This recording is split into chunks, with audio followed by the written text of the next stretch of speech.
अपने को निराकार आत्मा समझ निराकार बाप को याद करने की, किसी भी देहधारी को याद नहीं करने की, मर्जीवापन पुरानी बातों को बुद्धि से भूल जाने की, रुद्र ज्ञान यज्ञ में संपूर्ण स्वाहा होने की, बीज रूप ज्ञान के सागर परमपिता परमात्मा की हम आत्माओं के लिए आज के मुरली से शिक्षाएं।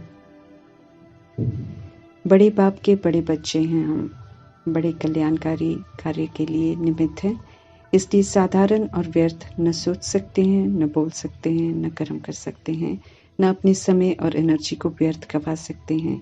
इसलिए दिनचर्या की सेटिंग और सदैव बाप के साथ द्वारा हर कार्य एक्यूरेट करने वाले विश्व कल्याणकारी बनने का वरदान दे रहे हैं कल्याणकारी परमपिता परमात्मा। दिनचर्या की सेटिंग अगर एक्यूरेट होगी तो हर कार्य भी एक्यूरेट होगा, फिर समय एनर्जी सब बच जाएंगे। जो दिनचर्या को सेट करते हैं उनकी शक्ति वेस्ट नहीं जाती है, इसलिए एक व्यक्ति 10 कार्य कर सकता है। विश्व कल्याण की जिम्मेवारी मिली है, इसलिए हर कार्य में सफलता प्राप्त करने के लिए मीठे परमात्मा कहते हैं कि अपनी दिनचर्या को सेट करो और बाप के साथ सदा कंबाइंड होकर रहो। बाप 1000 भुजाओं वाला है, अर्थात सर्वशक्तिवान है और हजारों आत्माएं उनके सहयोगी हैं। अगर हम 1000 भुजाओं वाले सर्वशक्तिवान बाप को अपने साथ रखेंगे तो एक कार्य के बजाय 1000 कार्य एक्यूरेट कर सकेंगे। एक्यूरेसी से विश्व कल्याण का कार्य करते हैं तो एक्यूरेट दुनिया सचखंड में जाते हैं। एक्यूरेसी पहला दैवी गुण है जिसे धारण करने से देवता बनते हैं। संगम युग में एक्यूरेट करवा कर एक्यूरेसी के संस्कार बनाने हैं, इसलिए दिनचर्या की एक्यूरेट सेटिंग कर और एक्यूरेट बनाने वाले निराकार परमपिता परमात्मा को साथ रखकर हर कार्य करना है, तो कार्य भी एक्यूरेट होगा और एक्यूरेसी के संस्कार भी बनते जाएंगे। एक्यूरेसी के संस्कार ही आत्मा को 16 कला संपूर्ण बनाएंगे और सचखंड में जाने का पासपोर्ट दिलाएंगे। विश्व कल्याण के कार्य के निमित्त हैं हम आत्माएं, इसलिए ज्ञान से परिचित कराने वाला विधाता बनना है। विधाता के साथ वरदानी मूर्त भी बनना है, इसलिए वरदाता परमात्मा कहते हैं कि सर्व आत्माओं के प्रति शुद्ध संकल्प करो। शुद्ध संकल्प को परमात्मा से तथास्तु का वरदान मिल जाता है और वो पूरे हो जाते हैं। ये अटेंशन रखना है कि सभी रूहें शुद्ध संकल्प की लिस्ट में आनी चाहिए, तभी शुद्ध संकल्प पूरे होते हैं। वर्तमान दैहिक पाठ को हमें नहीं देखना है, बल्कि सभी के ओरिजिनल स्वरूप को देखना है। ओरिजिनल अनादि स्वरूप हर किसी का सतोगुणी स्वरूप है। जैसे मीठे परमात्मा ओरिजिनल को देखते हैं, ऐसे हम आत्माओं को भी ओरिजिनल की स्मृति में रहते हुए सभी को जो हैं जैसे है स्वीकार कर चलने की समझ देते हैं। आत्म अभिमानी बनना है हमें, ये हमारा सत्य स्वरूप है। निराकार है, सतोगुणी है, ये हम आत्माओं की ओरिजिनल विशेषता है, जिसे 63 जन्म के देह के भान और अभिमान ने मर्ज कर दिया है। अभी समझ मिल रही है अपने ओरिजिनल सत्य स्वरूप में लौटने की, इसलिए साकार शरीर अर्थात 5 तत्वों के शरीर से बुद्धि का योग हटाकर देही अभिमानी बनने का अटेंशन रखना है। आत्मा समझना है और आत्मा के स्वधर्म को यूज करना है। जितना आत्मा का पाठ पक्का करेंगे उतना विदेही परमात्मा को याद कर सकेंगे और स्मृति स्वरूप बन सकेंगे। शरीर 5 तत्वों का बना है, विनाशी है। जब आत्मा शरीर छोड़ती है तो शरीर भूत कहलाता है, इसलिए शरीर को याद करना भूत अभिमानी बना देता है।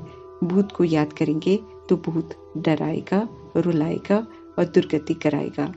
आज विशेष इस बात पर ध्यान खिंचवा रहे हैं परमात्मा कि देह से बुद्धि का योग हटाकर अब देही की तरफ लगाओ। सर्वशक्तिमान परमपिता परमात्मा जब सृष्टि रूपी ड्रामा में प्रवेश करते हैं तो सभी से उत्तम सर्वोत्तम कार्य करते हैं जो कोई भी कर नहीं सकते हैं। सारी तमो प्रधान सृष्टि को सतो प्रधान अर्थात सदा के लिए सुखी बना देते हैं। सबसे उत्तम कार्य है ये।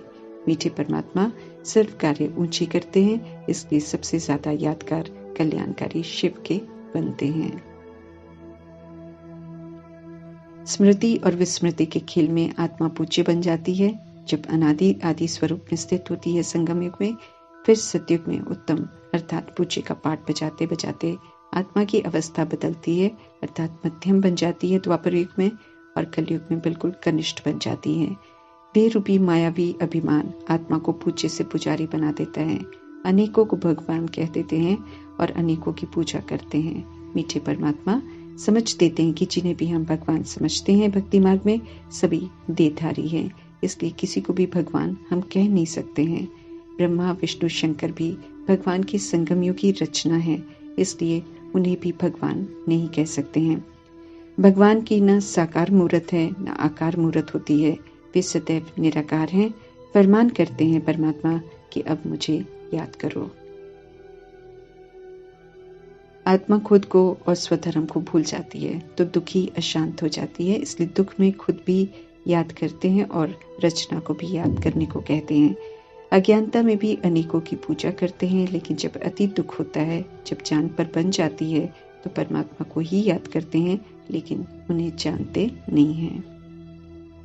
देहधारी गुरु को भगवान कहते हैं, उन्हें याद करते हैं तो उनके शरीर को याद करते हैं, अर्थात भूत को याद करते हैं। ऐसे ही जिन भी देह धारण करने वाली आत्मा की पूजा करते हैं तो भूत पूजा करते हैं, इसलिए पूजा करते हुए दैहिक बना बढ़ता जाता है और आत्माएं दुर्गति को पाती जाती हैं। निराकार को परमात्मा कहते हैं और हम ओरिजिनल में निराकार आत्मा को फरमान है कि निराकार परमात्मा को याद कर फिर से निराकारी, निर्विकारी, निरअहंकारी बनो। जो निराकार के भान में आकर निराकार परमात्मा को याद करते हैं वो देही अभिमानी हैं, तो अब देह को याद नहीं कर 63 जन्मों के भूत अभिमान का त्याग करना है।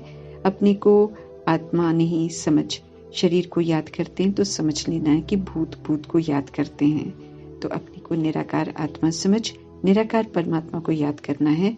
इसी विधि से हमारे विक्रम विनाश होंगे, इसी विधि से हम नए पाप कर्म करने से बच जाएंगे और इसी विधि से सर्व संबंध परमात्मा से जुड़ेंगे और हम सब पावन बन जाएंगे।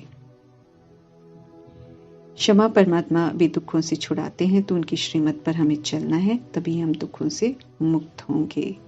एक परमात्मा को ही अनेकों नाम देते हैं, उनकी ही महिमा अपरंपार है, क्योंकि उनके अनेक कर्तव्य हैं जो उन्होंने संगम युग में किए हैं।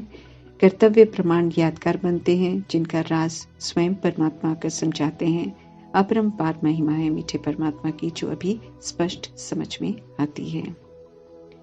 पुरानेपन को भूलकर मरजीवा बनते हैं तो ईश्वरीय परिवार में जन्म लेते हैं, तो हम अज्ञानता की रात से बाहर निकलकर संगम युग में आते हैं और हमारे लिए अमृत वेला शुरू हो जाता है, जो हमें दिन की ओर लेकर जाता है, अर्थात हमें सतुगुणी और सत्युगी बना देता है। नया धर्म, नई दुनिया रचते हैं परमात्मा। ऐसी दुनिया में जाने के लिए हमें नया बनना है, अर्थात रावण की जायदाद को यूज नहीं करना है और ईश्वरीय संस्कारों के प्रमाण सोचना, बोलना और कर्म करना है। शिव जयंती मनाते हैं दुनिया में, लेकिन शिव को जानते नहीं, इसलिए उनकी कदर नहीं है। अभी समझ मिली है तो सत्य संदेश सभी को देना है, ताकि वे भी शिव के सत्य को जाने, उनका कहना माने और सत्य शिव की और शिव जयंती की कदर को जाने। परमात्मा का व्यक्त नाम रूप नहीं है, अर्थात दिखाई देने वाला नाम रूप नहीं है, लेकिन उनके यादगार इस बात का सबूत है कि वे आए हैं सृष्टि पर और उन्होंने स्वर्ग रचा है। बिना कुछ किए यादगार नहीं बनते हैं। परमात्मा द्वारा रचा गया यज्ञ ज्ञान यज्ञ है। समझ मिलती है तो इसमें हम खुद के देह अभिमान और दैहिक कमजोरियों को स्वाहा करते हैं। नॉलेजफुल परमात्मा भक्ति का फल ज्ञान देने आते हैं। जब भक्ति की अवधि खत्म हो जाती है, ज्ञान सूर्य परमात्मा ज्ञान चंद्रमा ब्रह्मा द्वारा ज्ञान स्पष्ट कर सभी को ज्ञान लकी सितारा बनने का मौका देते हैं। कोई भी इसमें तीखा जा सकता है, ज्ञान सागर से निकली तीखी ज्ञान नदी बन सकता है। आदि सनातन देवी देवता के पवित्रता के धर्म की स्थापना करते हैं। अभी हम आत्माओं को पवित्र रहकर शांत रहकर स्थापना में सहयोग देना है। पवित्रता के धर्म में ताकत है। वर्ल्ड ऑलमाइटी अथॉरिटी राज्य चला सकती है, सभी को सिर्फ सुख दे सकती है। उत्तम से नीचे आते हैं, देवता से क्षत्रिय फिर वैश्य शूद्र बनते हैं, तो कीर्ति कला का कारण समझकर फिर उस देह अभिमान के कारण को यूज नहीं करना है। बिल्कुल समझ मिली है तो परमात्मा की श्रीमत पर चलकर सिर्फ श्रेष्ठ कर्म करने हैं, सर्वोत्तम बनना है और उनसे सौगात लेनी है। सभी की नैया डूबी हुई है, जिसे सिर्फ निराकार परमात्मा ही पार ले जा सकते हैं। बाकी सभी डुबाने वाले हैं, क्योंकि सब असत्य में जी रहे हैं, सत्य से बिल्कुल अनजान हैं। डूबने से बचना है तो बीज रूप ज्ञान के सागर चैतन्य आत्मा परमात्मा से सर्व संबंध बनाकर सिर्फ उन्हें याद करना है। माया के वश होकर हमें कोई कर्म नहीं करने हैं, क्योंकि ये पूज्य बनने का समय चल रहा है।